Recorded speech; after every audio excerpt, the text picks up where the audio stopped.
Listen, thank you for taking me on that hypersecurity thing. Now I don't get, I get it from companies. 6 of this.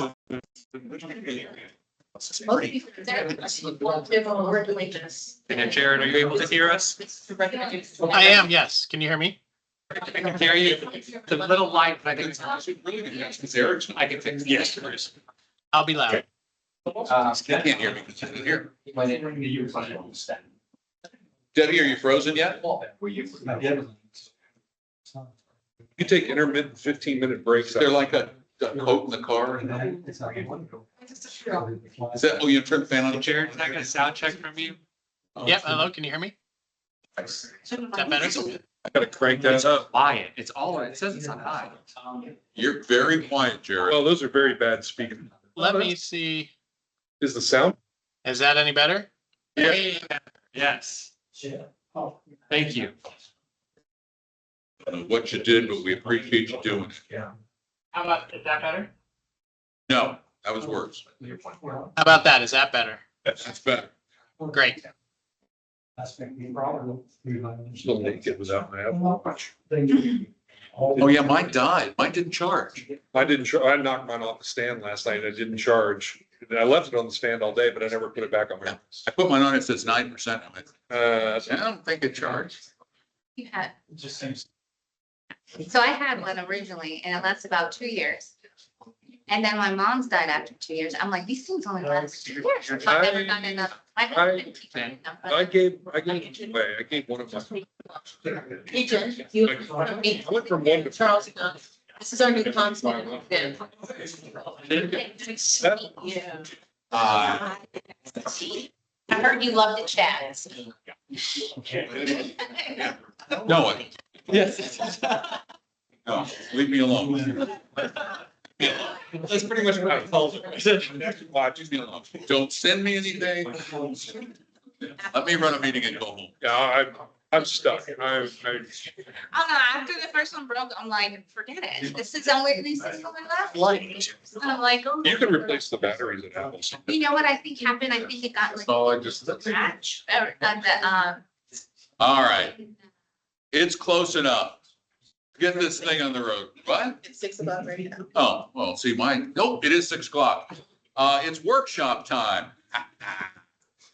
Same old story, same old president, same old stuff. Let's call the meeting to order and get a motion to adopt the agenda. Got a motion, got a second? Second? You're the motion, you be the second. I'll be the second. All right, you be the second. All those in favor? Aye. Anybody opposed? Okay. We got a couple of action items here just so we can get going, particularly on the 851 building. So how about a motion on A, folks? Motion? Jared, second? This is to approve the pre-construction agreement. Okay, yeah, I was gonna say, We're gonna have a discussion. so the motion is to approve it? Yeah. Okay, got it. Sorry, motion to approve A. We got a motion and a second. What's the story? Anybody want to share? So this has been reviewed by legal. They signed off on it. Click looked at it. They signed off on it. The master plan stakeholder group had looked at it, signed off on it. And basically this just allows them to start doing some work on our behalf while we negotiate the full contract with them. All right. So this is the next level, because last meeting we did the entering into kind of the agreement. This is like, We did. This is we didn't actually, now we're Now entering it. got it. We discussed entering into it. Now we're doing the official entering Got it. into the Got agreement. it. Okay. So. So I assume it's probably in this for me to sign It if we is. approve it. So does anyone have any questions for anyone here at any time about anything about this? And just a reminder, this was at the, and Jared, this was at the unanimous recommendation of MPAC. Yeah, this is that portion of that. There's another thing that'll come later once we have the whole, multi-million-dollar number, but this is just to get us started at this point, and that'll be a separate contract. There was a little conflicting information between what our intent is and what our attorney is talking about as far as recommendations, as far as the contract, but that's the next contract, so we don't even have to worry about that now. I think that'll get itself sorted out. This is just a small amount of money for us to start going ahead and having a general contractor working on our behalf. Okay, yeah. Anything else? All those in favor? Aye. Opposed? No one. All right, on to B, the motion to approve Founder's Day Entertainment by Vincero Entertainment LLC, or otherwise known as Evolution Motown, for $8,500. I'll motion. Jared motions. Second. Second. Discussion. All those in favor? Aye. Opposed? Voting. Now it's our very hefty discussion agenda, although it doesn't look as bad as it looks. Or maybe it's not as bad as it looks.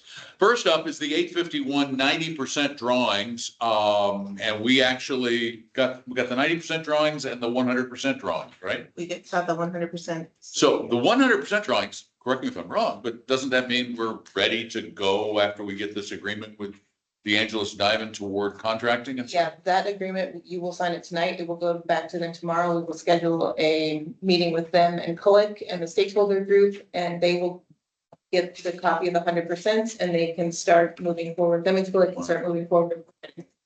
Wow, that's really a good thing. Okay. There's really not even much to discuss here. We have the 100% and that's great.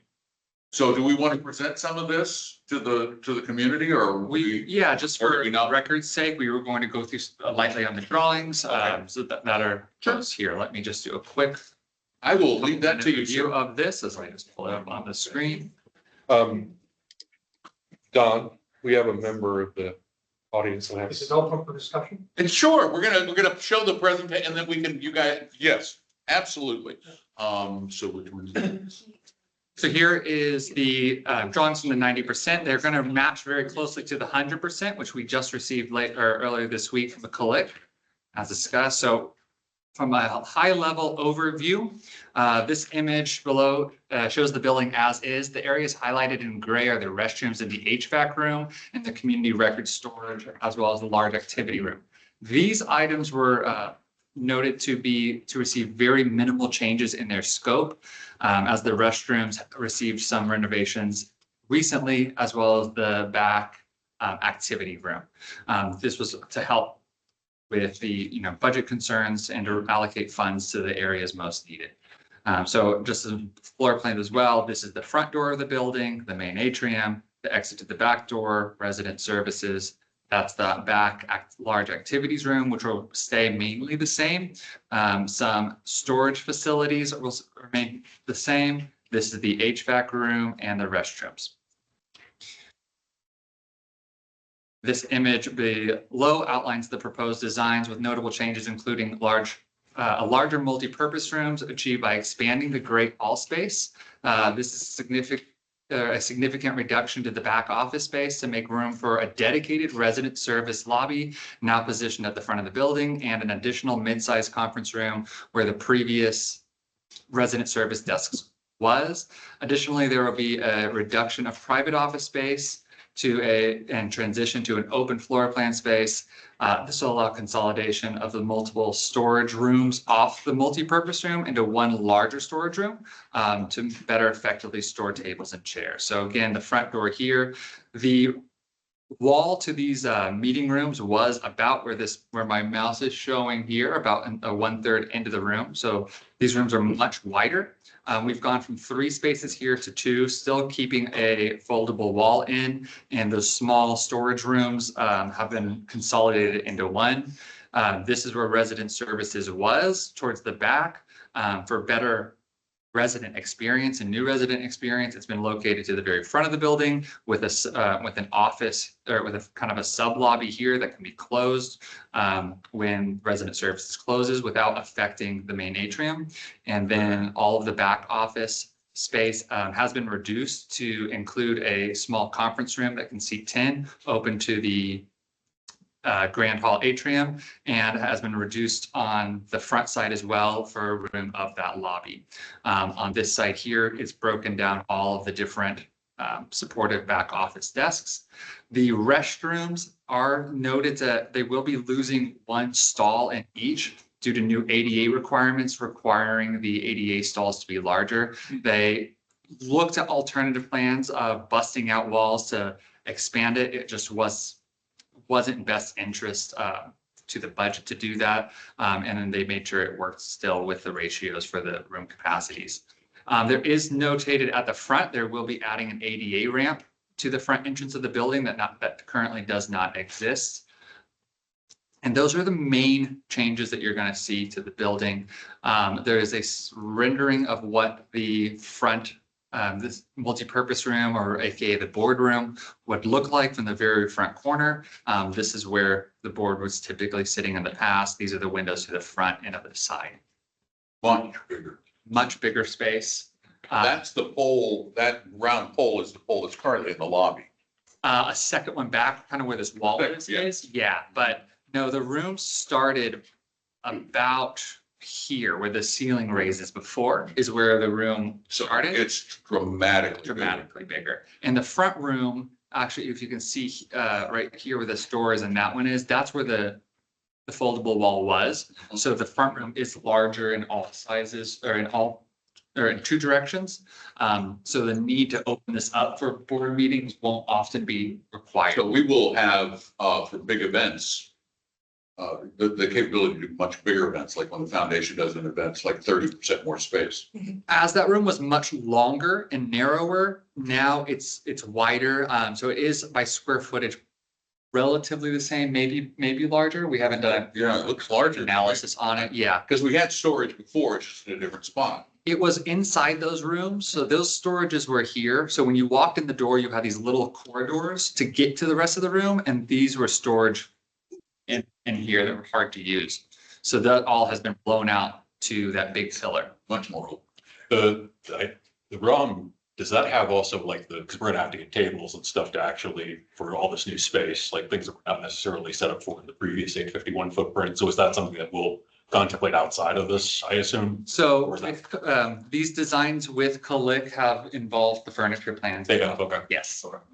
The stakeholder group from Impact was heavily involved during the process of this as well, so it has been consulted. And that's really what I like about this, is Yeah. because one of the things that we run into a lot in Celebration is everybody thinks they have a better idea than everybody else. Because we're all smarter than everybody else, and everybody wants it done their way. The fact that we had representatives of the community, all of those smart people coming together and throwing various opinions at it, and it was discussed, and they came to these decisions. So I think that that makes it more of a community involved process. I would agree. I think what's going to be really nice for our residents on their very first time into the front desk and setting everything up is this new resident service lobby that's planned. So when you walk in, you're in the. And the merchandise will be there then. And the too. merchandise Yeah, is going to be here, so it's not going to have to be moved in and out of the office every single day. As well as, we often received feedback from residents walking in the front door on their very first time, not understanding where to go because you would need to walk towards the back of the building to find resident services. So this sub lobby here is an example of what it looks like. A lot of thought went into what this space needs to entail. Again, all of this was part of the office space that has been reduced to provide this experience for residents. You can see a snippet of where they're going to be planning some of the shelves for the merchandise. This is the entrance to the HVAC room, which is just staying the same. And then one of the two entrances to the back lobby here. This is a spot for two at the front desk. It's designed to stick out a small bit so they can have a wall for photo badges. And then a request by the resident service staff was to have some small tables and chairs for residents to fill out forms that doesn't currently exist. So that was taken into the design as well. It has their front desk and then the back desk as well, so they can hear conversations but continue to get work done if they're not needed directly. There's a snippet of what the atrium is planned to look like with a green wall in the back. Something that has still slightly been contemplated is the large crest, that was originally actually in the Bank of America building and was moved over to Town Hall. Has seen difficulties of fitting just because of its height. So that is something we're still requested to go in, but right now it is not penciled into plans of a location for the large celebration seal. It is individual pieces, so once it's taken down, would have to be reassembled back up. Yeah, I noticed the plans call for careful demolition of that. And then they just provided kind of where resident services was in the back is this 10-person conference room. The main goal for this was to alleviate room use for committee meetings of this room and Heritage Hall, so we can put those rooms back online for partner programs and private rentals. So this space, right now it's designated, since it took a lot of the office space away, that during office hours and administrative hours, that this would be kind of used for the administrative staff. And then after 5:30, it would become available for bookings as well as Committees. committee meetings. So that was what we had to present on the 90% drawings for the community. And Very cool. And I understand that there were comments. Are you the only one? I don't know. I don't know. Let's see, anybody else? You have, Questions. all right, go ahead. Just yell at us. It's 1471 Rosewood Street. Of course, I like the space and it's going to be much better for the whole community. I do have a recommendation now that you have the 100% drawings. In the community rooms where you're going to have multiple meetings throughout the year, I highly recommend that you have recessed lighting, not suspended lighting. So it's flush with the ceiling. I'm looking at this photograph and there's suspended lights here. The reason is when the Veterans Club goes there or other organizations like Boy Scouts, they carry the flags from the back to the front of the room and they're going to bump into those lights. And then when we have holiday decorations, those suspended lights are going to invite people to hang decorations from them to decorate the room. And that's going to incur damage. You may not be able to replace them. So right now, if you went at 851, you'd see a flush recessed lighting in all the community spaces. And I think we should keep it that way for safety as well as damage. Thank you, Garrett. Debbie? Those are questions for Jacob. Debbie's on Orchard, the street. The back area, did the parking change very much? No. Do you still have ADA arguments from the back? yes, Okay. And there will be a ramp in the front for ADA as well. This area here, is that the current multi-purpose room? Talking about that back room, right? That's staying as is. So it's staying the same? same, Okay, so you just turn the 2 into 3. Well, the 3 and a 2. And so the windows for the residents is here? At Front, the very front of the building. front door, right by the front door. Thank you. That's it. Anybody else? All right, Just one more question. yes, ma'am. Now, Um, we can go all.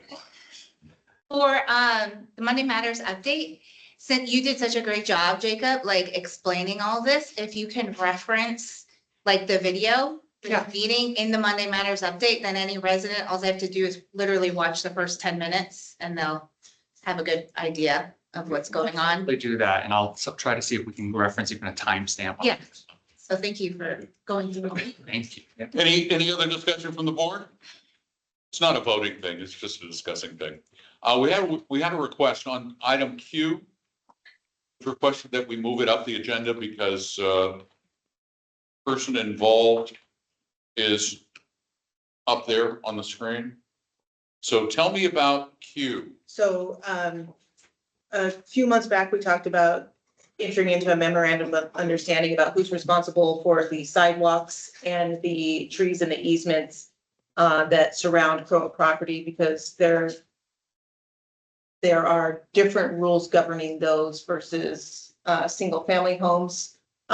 Charlie has drafted an agreement that Jan has not yet seen, but in my conversation with Greg, it's in general agreement. Basically, we're just memorializing the fact that CROA is responsible for grinding the sidewalks and replacing the sidewalks and the trees and the easements around CROA parks and properties. And that is reflected in your governing documents, but a little bit varied. It hasn't always been adhered to. So we just want it there in black and white, so we're all know what we're doing and moving forward. There's no confusion. And do we need to do anything on this? The landscape contracts don't have that explicitly in them though, do they? It is reflected in, well, no, trimming the trees is there, but only up to 10 feet. So in any of the parks, any trees in the parks, they're not trimmed above 10 feet. They have to be, that's outside of the maintenance So contract. we don't need to do anything. No, the maintenance contracts are fine. So this is just for discussion. It'll be on your June meeting for approval, and then it'll be sent to CDD. There will be some slight modifications to this. So rather than the verbiage in there that states when CROA determines it's necessary, it's as required for safety and industry standard, especially when it comes to the sidewalk grinding and ADA requirements. So sidewalk grinding, is that, we don't budget for that in the current state either, right? It's in your reserve set. It is in our reserve section. Any questions about this before we vote on it next meeting? All right, moving along. Thank you, Greg.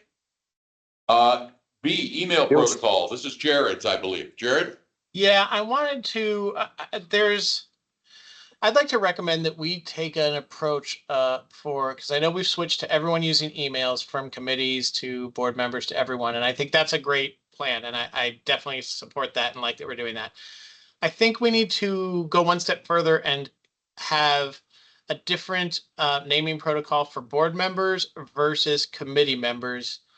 For example, we are first name dot last name as our emails. As board members, I think committees should be first initial dot last name, because there are times where someone is on a board and then when we reactivate that email, if they join a committee, they have access to everything that they had previously. Okay. So I think there should be. Is there any complexity to doing that from a technological standpoint? So that I will note that the two former board members that are now on committees have different email addresses. It's just not that naming convention, but that naming convention is something we can do. I'm not following, like, why is that? Why is that? I'm sorry, I'm just not following the logic of all of that. Like, why does it? They shouldn't have access to their old board emails. Okay, So they're saying If I it gave changed. Celia, if I gave her Celia.McFadden at town hall, she would repopulate all her old this is emails. specific to board, previous board members, so we want to apply that to committees. So now she is Celia.1.McFadden at town hall, so she doesn't have access. But she's still using a town But hall. what Jared's saying is let's come up with a naming convention just for everybody on the committees going forward so that the two don't ever cross over again. And it would work both ways. Just committees are Right. one way It would and work both boards are ways another. because it would, Don.McDonald. If I was on a committee and I wasn't on the board, I'd be D McDonald. Okay. Right? Correct. Can be done that way, but we could also do it where we will take, leave you as your first name, dot last name, but if you were a board member, now you're committee, I would take all your information, remove it, and then start you off fresh. So what do we do with current committees then? We'd have to, so are we talking about changing just going forward? I just mean, my recommendation is just going forward. I don't think we should be removing information and removing things from emails. We need all that for archive and for reference actually, we can't do that for records requests, but And it seems like a relatively simple thing. I think it really is. just. Yeah. It's just keeping, so if we were to just keep renaming, Mhm. I won't be able to delete their license, so if I don't release their licenses, then that. cost- But can you, like, me as a board member, Mhm. Don McDonald Yeah. at Town Hall, if I'm off the board, you shut off my access to that, though, I'll right? shut it off, and then what we can do is we will pull the data down into an archive Uh-huh. and release your license and release your name. So if you decide to come back as a committee member, you'll still get your dot McDonald, but you won't have any information from the past. And that information though has been archived. It's not just Yeah, done. I'll archive it for Does you. that address your concern, Jared? I guess so, but that's not what we had to do for the last one, so. I would just say for. That was an immediate response for your requests, but So we could have dumped Celia's stuff into the archive Yeah. and just let her keep that address. But even to Jared's point, from a perceived access perspective, from the community, it might just be better for. I know, It's so subtle though. I know it is. I mean, if you're. I mean, I don't see a driving purpose nor a big problem against. I mean, it's one of those things that's like, it doesn't hurt anybody. I will say, in a sense, we already have acted on what Jared has referenced in the sense of making sure that if a board member now is to switch to a committee member, the email is different. It's not Okay. the same email address being used. Just like, since we're just throwing out all hypothetical. So like, say, a board member, served one term. They went on a committee. The there's like a board member now that has done that. What if they wanted to run again and become a board member again? Would the shutting on and off the access, would that like hurt anything or? If we were to keep their accounts and remove their licensing, the system, Microsoft will delete their emails. Their account will still be there. They'll just won't have any access, nor will they have an email backend because the license will be removed to someone else. And when they become a board member again, we activate the license and their emails will become fresh. Because we have a 90-day saving grace where if they decide to come back and say, you know what, I stepped out prematurely, I want to come back. And This would be like, it could be years. yeah, if it's years, then it'll be gone. But the name can stay, but it won't be costing us anything just keeping that person alive. The name can exist, but without paying the license. Well, there's trying to solve for like the 2 to 3% because you have to, so Andrew and Celia, yeah. these are people who run for the board, are elected, get off the board, then become a committee member A month later, of there is a a gap. community of 4,500 homeowners. I'm saying we're not solving real, we're like. But I think Very, that very, very the small. solution was that now you're just gonna yank down the data I'll just save it and and put it in our. archive it. That's, Yeah. I'm, This way we save on cost of licensing and data. Can you memorialize that in a policy? Yes, I can. I will do that. Because there's a gap between Yeah. election and appointment, so you would have a 30-day window to To address switch it. them in. Gary's hand is up. Gary? In addition, a good reason to keep the same email but archive the information, as you said, is the rest of us out here in the world. Our computer self-populates the address. And I'll write an email to you and you won't be on the board. And I'll say, did you get my email? No, I didn't because it's been deactivated. So I'd rather keep the same email so that as the years go by, I don't lose track of that. But that's only if like somebody gets back on the board again. No, just all the time. Like, for example, if I was gone from the board, Right. you had my email address. You couldn't send me an email after I was off the No, board. but if you went on to a committee, I can still. You could send me, use that same email. Got it. Okay. Jared, do you have a problem with the proposal? Just, No, I think we just Archive need the a files. policy, and if that's the policy, then that's the policy. all right, then we got a policy. Thank you. Lakeside Heritage Spring Park, repainting. Repainting, yes. This is management. Yeah, so the purpose of this discussion item is to inform the board and community. The previous funded paint projects for these facilities were deferred in 2022 and 2023. And now that we have completed the restroom renovations and pool resurfacing at Lakeside and Spring Park, we're looking to undertake this project in 2025. The goal is to ensure that the exteriors are cohesive with the interior updates, updated outdoor showers, as well as the building's architecture.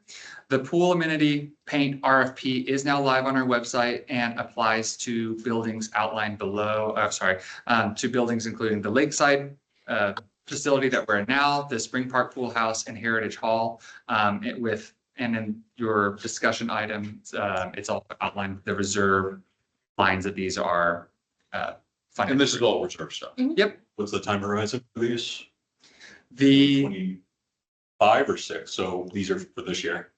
They were from 22 and 24, but they were deferred, so This is gonna be something we want to do this year.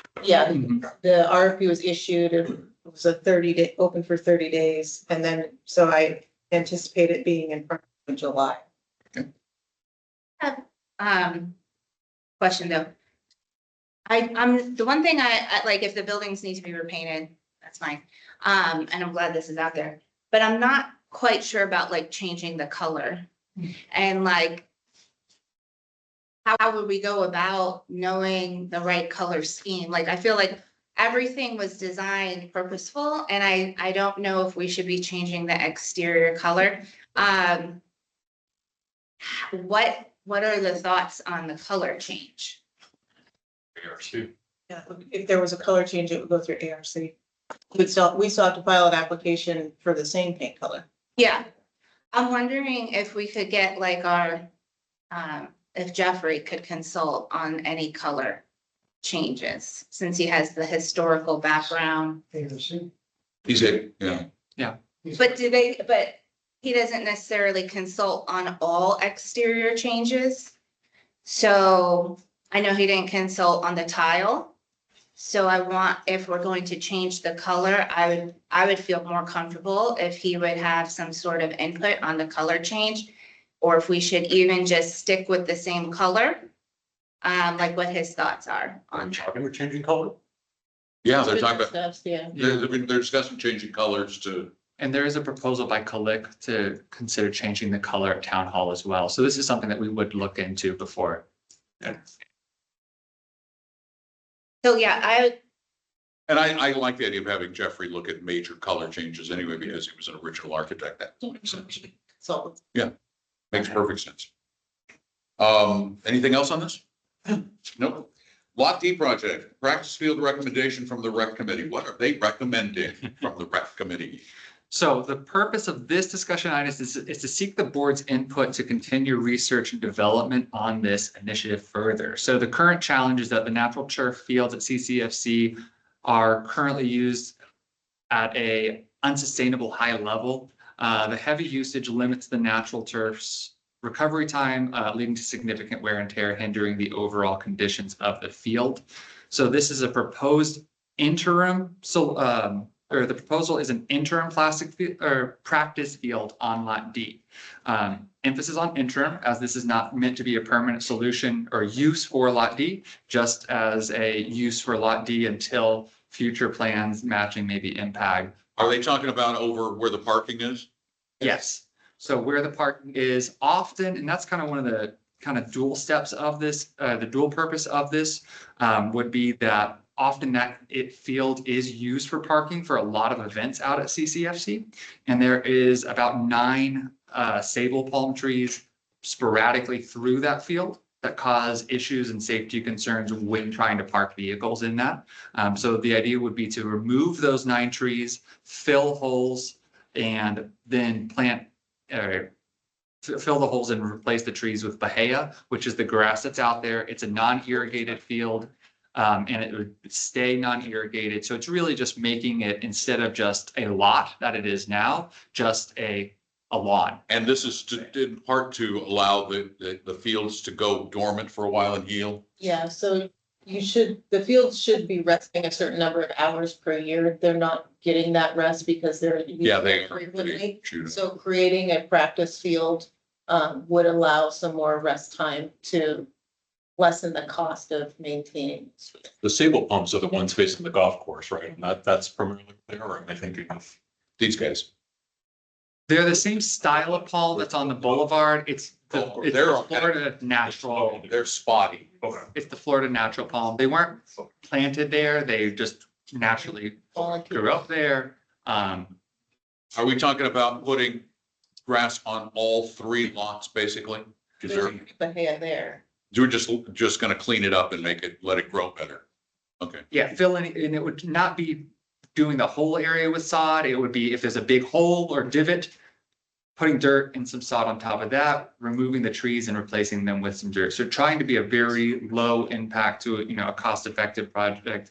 I will state that the recommendation from the Parks and Rec Committee is not a full recommendation. It's the concept that was discussed at the Parks and Rec Committee in May, where it was agreed to continue looking into the feasibility and associated costs of this project. So if the board recommends management to continue development in this initiative, an analysis of the area will take place with the Parks and Rec staff and Exquisite to build an estimate proposal on what the filling of the uneven surfaces and installation of sod will cost. And I think wanna we throw should- this out. Is this a very interim thing, because Lot D is gonna get hopefully used for something else down It's a there? very interim thing. These trees would be removed for anything Anything. we would want to do on there. And so I just wanna make sure it doesn't become permanent fields. Jared had something. Yeah, Jared. I was gonna say, I think, MPAG is not aware of any of this, and I think that committee should be involved in this at this point too. I think so as well. And we can, we just, like I said, this is a discussion item on if this is something the board is willing for us to continue pursuing into, or if it was something the board to say, nope, then we won't spend any more, management time looking What at do you it. guys think? Gary? if the ponds are healthy, can we make more money and sell them to a landscape company? We looked at if we Or could reuse them somewhere? We looked at reusing them, and we can probably get a quote for that. We were lightly told that the cost to move these trees is roughly the same cost to buy a tree and have it installed. Sell them? As far as I understood from Brian, they will remove only, he will remove only for the safety, for safety reason, for parking lots. There's one is very inclinate on the side, and there's a lot of weeds on it as well. So he's treating the soil, he's trying to make it nice for parking lots and everything, but at some point, I would like to have like a practice field over there, not for soccer. Does it makes sense to pursue it for now, because we're not talking about a major expenditure. We're just talking about improving the health of the other practice fields, trying to use this as an interim measure. Yeah, Trees again? it's the first Nine. part of the end of all of Yeah. it, the first part. The first one right next to the restaurant. Questions. So for the first part is for the parking. How often is like, I know Easter or Spring Fling is like a big event where there's a lot of parking. Food trucks is moved back here. What other events are like similar and where that is like using a lot of parking? Every Monday, Wednesday, and Thursday, we have more than 100 cars parked over there For soccer. for soccer. Tuesdays, Fridays, we have a little bit less because it's like, it's a kind of soccer, not the full program, but soccer, lacrosse and flag football. Would we somehow rope off the area that you wanted to use more for practice? Because cars, if you have cars 3 days a week, 4 days a week, driving over that grass is gonna get killed. A safety recommendation from Parks and Rec was just along that long road and sidewalk would to put a small, almost fence like of, just some posts and fit, a chain running through, just to prevent if people are playing on that field or using it, anyone to driving into it, and also just helping control traffic if we were to use it as a park. A couple more questions. Lawn. Brian, So I know, I'm trying to figure this out. Is lot D behind the gate or in front of the gate? Behind the gate, It is behind the gate. So that would still have to be locked off. yes. Also, as far as like alternate practice areas, I guess I could ask Marco, is like Heritage, like that field appropriate? Like could there be practice field over at Heritage to give the other, the problem is moving goals to Heritage. I- We need I like think 6 or people- 8 goals to Okay. time over there, including lacrosse goals and flag football. Right now, we have field 2 completely closed. So we are squeezing in field 2 and 3, and field 3 and 1. And next Tuesday, we have a big lacrosse, big flag football game over there. So it'll be like trying to accommodate everybody to have a space over there. So the parking lot, the tree is in the middle of parking lot. Some trees take like 4 or 5 spots. One of them is inclinate, while another has a lot of weeds around. Mhm. So the idea came from Brian. We like the idea to clean that, look that they are nice, and we can have some practice over there, not for soccer, but Let's- for love sports. I was gonna say, like, I don't know, I don't know for sure, but like, as far as like, if we were to even proceed kind of like with this recommendation, I was also wondering, like, should it maybe be bid out to other, like the full recommendation, like the replacing of the sod as well to other landscaping companies? Cause this kind of seems like project, not just like a maintenance landscaping. This seems like something new, like to what Jared said, even like MPAG maybe taking. Certainly bid it out. I would say, why don't we take this to MPAC at their next meeting and just say, this is coming, the recreation committee is recommending this, get their feel on it. And then we can share their feelings on it with. the Yeah, I just want to make sure it doesn't have any impact on long-term projects. That's my biggest concern. That's not the current. But, yeah, if it's just like clearing one of these areas so the kids can play on it a little bit more, and it's not a major undertaking. There's a big rock over there. They want to remove. There's a 2 or 3. Yeah, so I mean, it's and let the two committees discuss it. I think that's a great idea.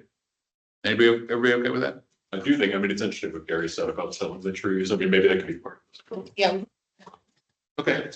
Grill utilized for events. What's this one? there is a very old grill that is only used by one time a year. Is this the grill from the old trailer that we used to have for parties? Yeah. Mhm. That old black little grill? Parks and Rec would like to get rid of it and not replace it, Yeah. This is a board decision. because we're not replacing it. We're not supposed to get rid of association property without board. And who uses it once a year? Veterans Club. No, no. Do they? When we roast the pig, we built our own concrete block grill from scratch. We don't use the trailer anymore. That grill, that grill's old. No, it's not even worth donating. It's that bad. It's old. It's cheap, and it's a cheap one. It's one of those that today you probably still get for $100. Like, Yeah. oh, Yeah. Sell it for scrap. Or just toss it.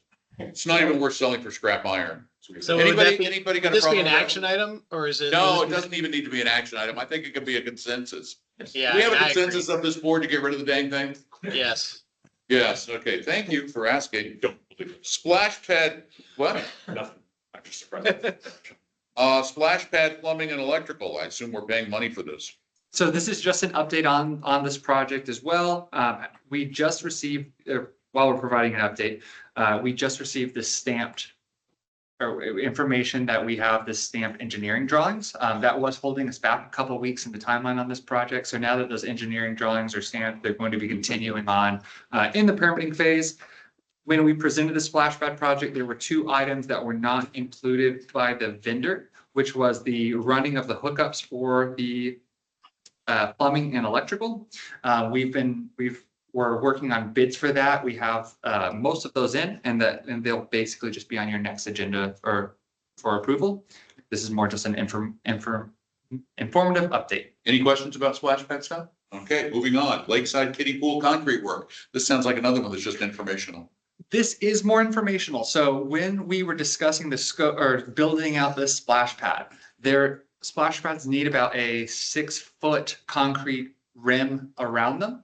And all of the proposals we received and the scope of the project was to use the concrete that is on the deck around the kiddie pool currently, and that was part of the project scope. The stakeholder group for the splash pad project and reviewing it has seen that this deck is old and aging. It was actually up for large replacement with the pool resurfacing, but the main pool deck is in a good shape. So those funds weren't used. So it is a recommendation, as there are some small cracks that are just growing from settling time over the years, that they remove that concrete skirt and replace it. So that way, when we put this brand new $600,000 splash pad in, it doesn't have old concrete sitting around it. It's all in line. And this was a reserve item that had just been put off. So this has already been funded for a long time. This is funded in the reserve, so it's not actually even going to come out of the splash pad $600,000 budget. And it just hasn't been done. So the request is that we look at doing this and putting it on. Does this need to be an action item for next? It meeting? will be. We have one quote right now, which is from the splash pad provider. We would need to get 2 additional quotes as it's over $10,000. The quote we have from the splash pad provider is at a significant lowered rate than we know we'll receive elsewhere.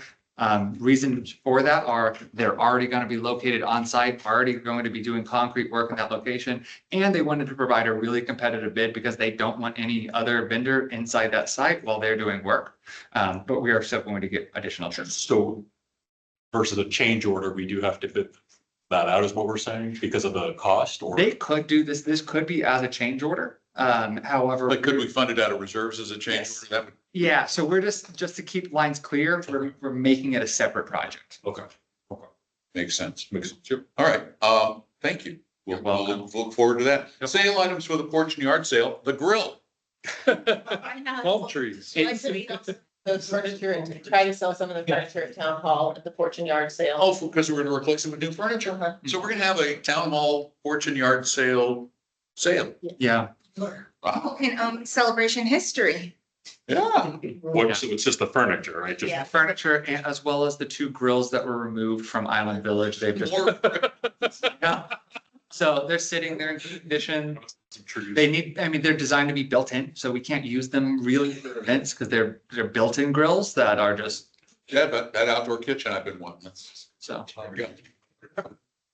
No, I'm not, well, This is another, it's a consensus. We can't, management cannot put things in a yard sale like that without being more we'll take it down. Yeah, Yes, Berlin Wall. fundraiser. No, I'm serious, like, We're not taking down 851. well, as it, well, whatever, as it gets. You wanna opt or not? Yeah, we could just, no, I'm Get serious. drywall, Oh, to fund the new 851 project. There you go.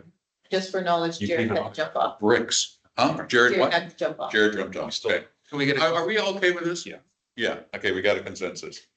Mayberry Pool detail funding, Finance Committee is recommending something. I assume we're gonna vote on that. Not now, later. Yeah, at your upcoming meeting, the finance committee feels that the Mayberry funding should be paid for out of operating instead of capital, because it is truly an operating expense.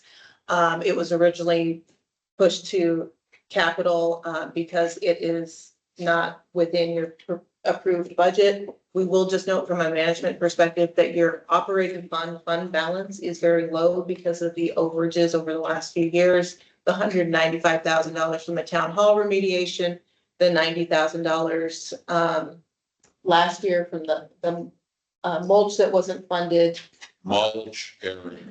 So we would just say, this would likely come with a recommendation from management to replenish some of that fund balance. We would work with the finance I committee. was gonna say, if they recommended this. Yeah. Where did they recommend we get the money to fund the operating fund? Well, there are other conversations I've heard about accounts receivable and some things, why the operating fund is also. Yeah. Yes, so, and you did, one of your delinquent accounts that was large just paid.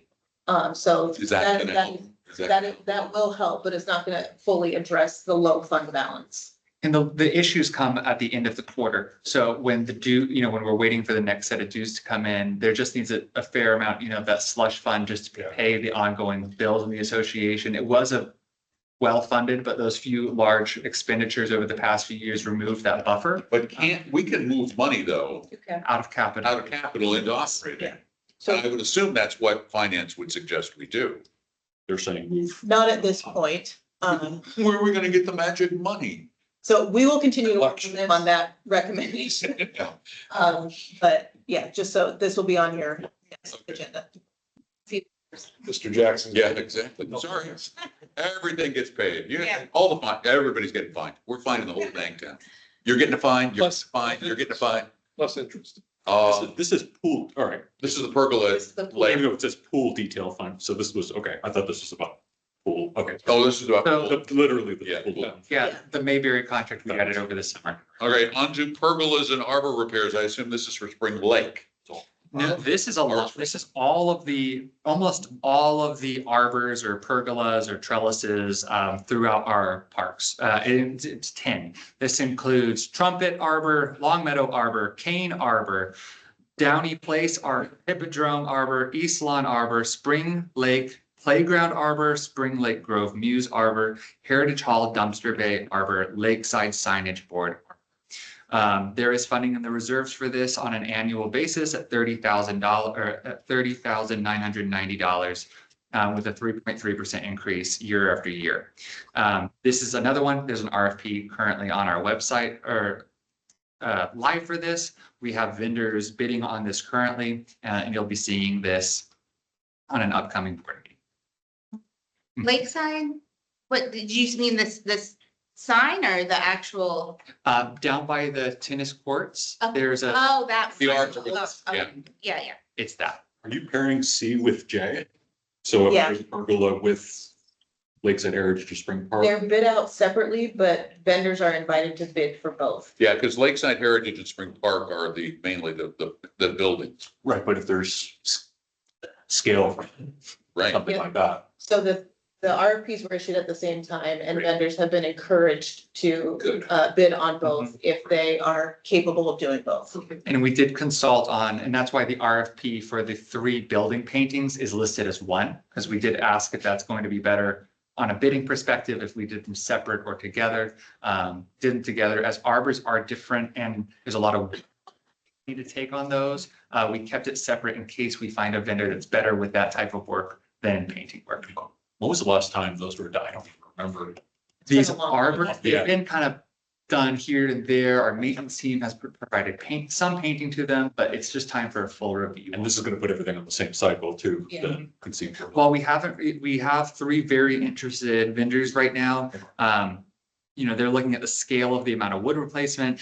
Estimates are most likely going to come over the $30,000 allotted for this year. But this is a comprehensive doing almost all of the arbors this year. It is funded next year and annually as well. So if the project does come in over $30,000, it will just borrow from next year's and we wouldn't need to do this or use that line next year. And it's been deferred from prior year as well. So we have some years in which we didn't Yeah. pay anything. All right, K, mobile phone license. This is Mr. Long's. So, Dom, is there anything you want to add to this conversation? Mobile IDs or mobile phone? Mobile IDs. Oh, it says okay. mobile phone, yeah. mobile Sorry. Yeah. So we looked into, the costing between the 1 to 5 and the 8,000, benefits of it.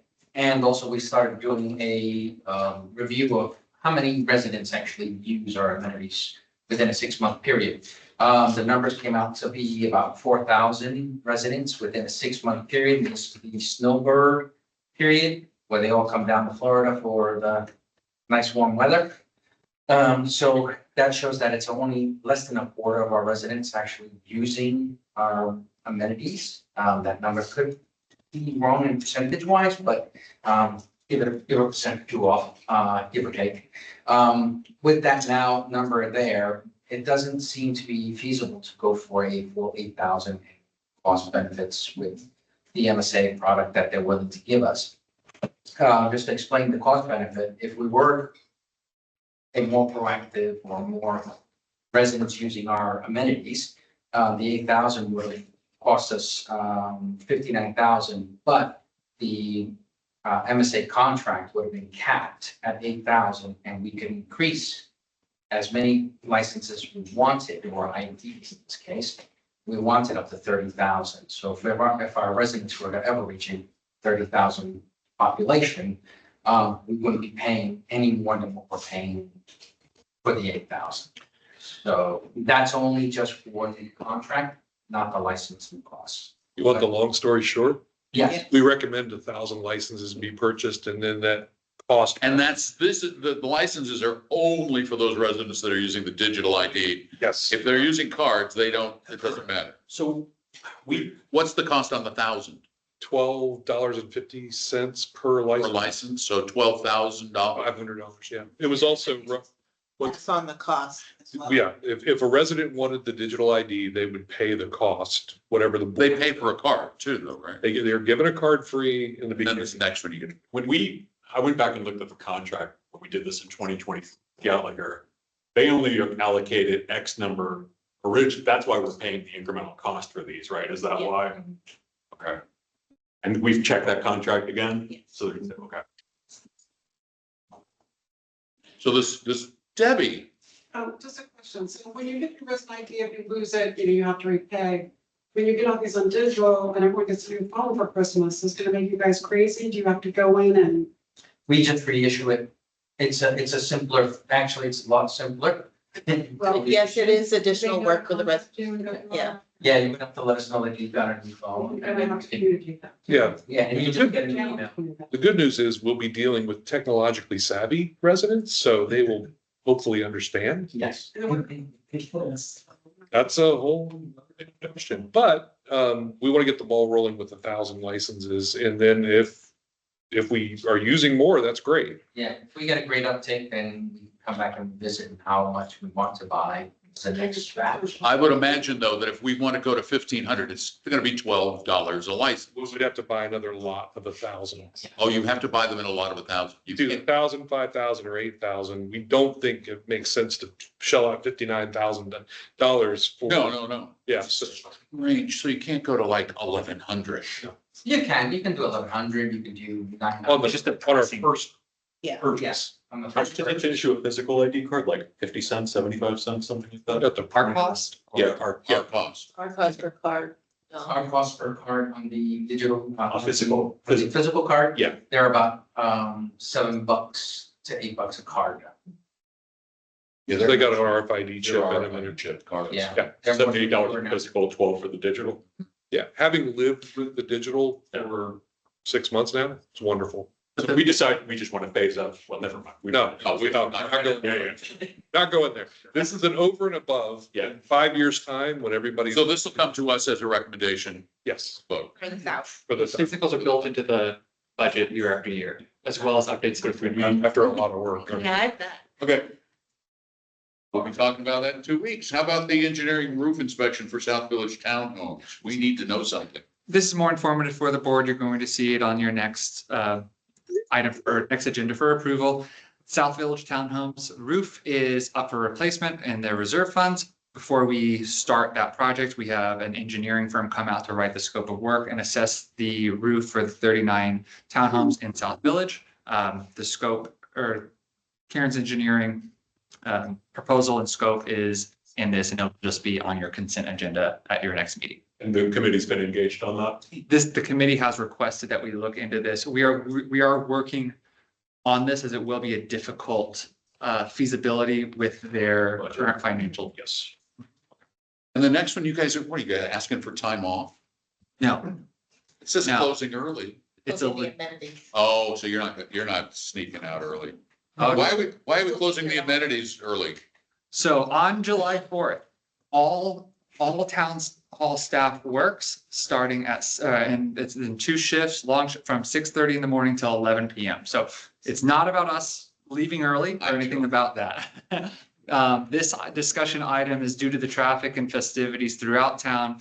The celebration committees would close at 6 PM as recommended by the Special Events Committee instead of their current or their typical closing time.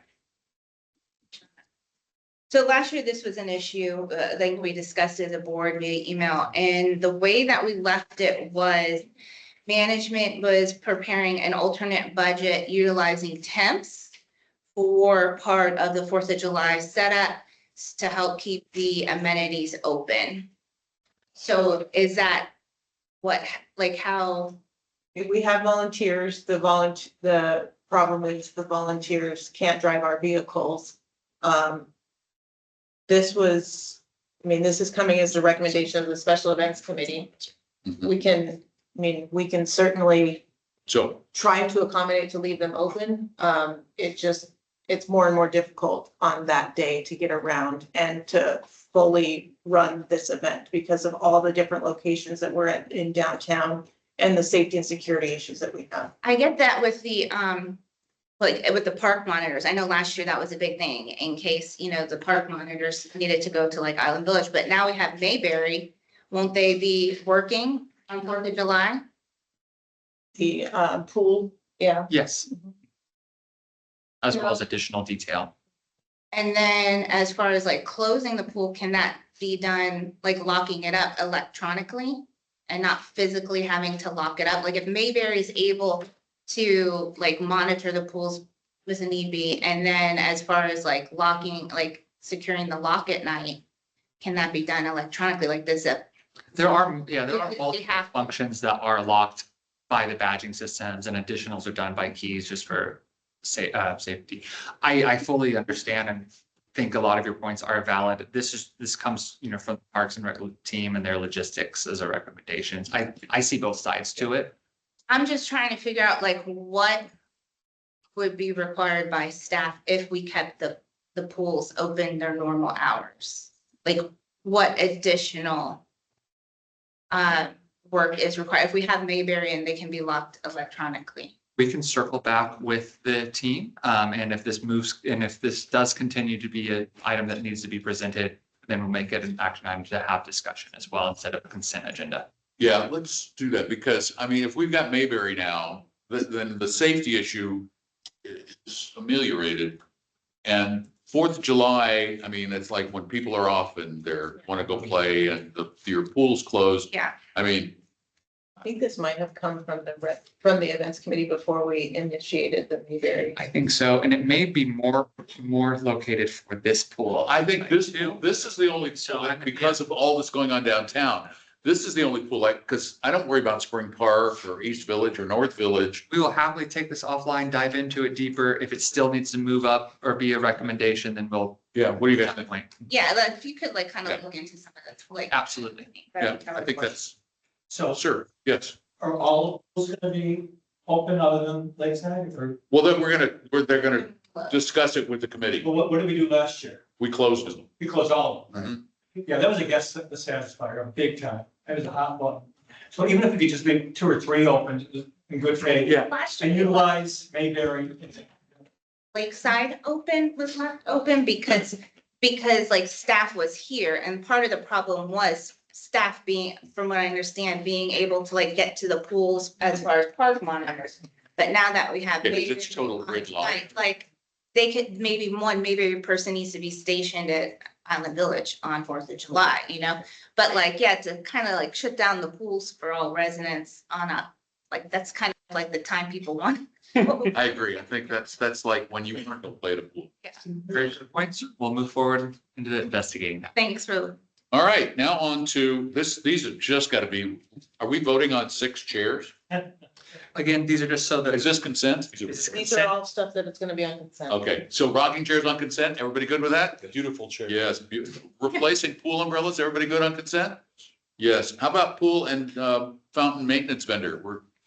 So we issued an RFP. The CQ Aquatics is not fulfilling their obligations under their contract. And Christian is.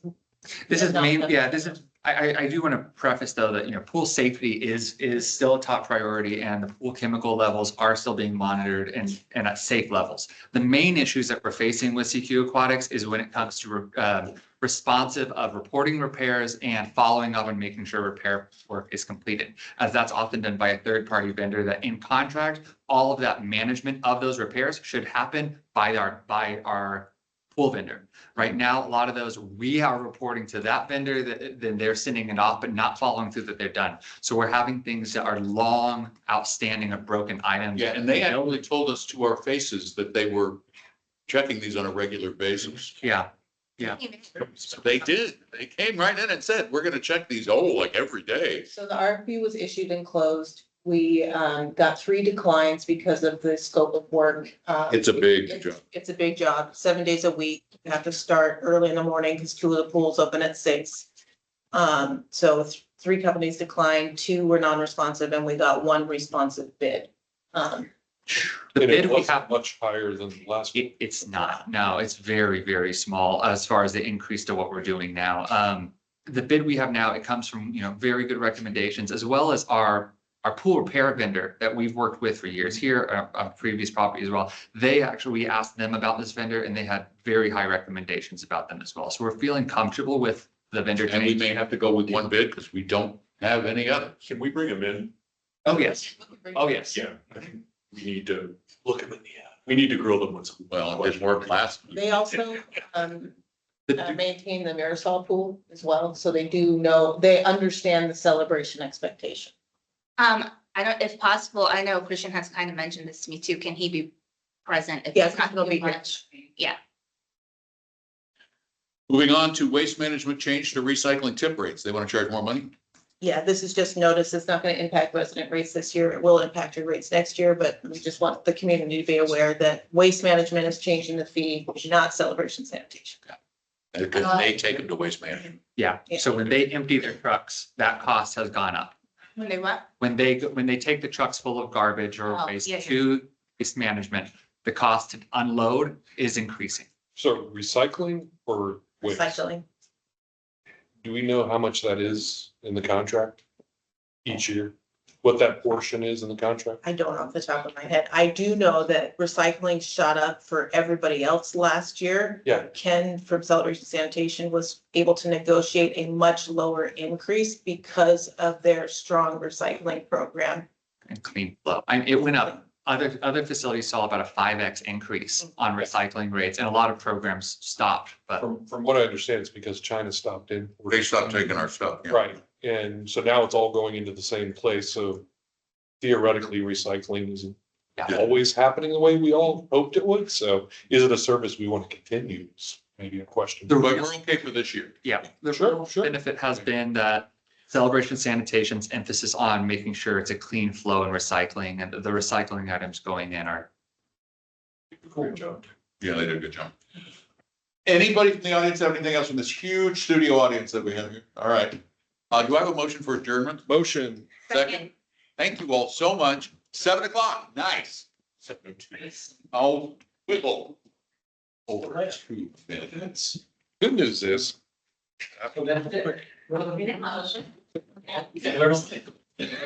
Good job. Love it. Me too. It's All right, keep me, I got lots of, it was perfect, because I thought. Throw it in the trash. Oh.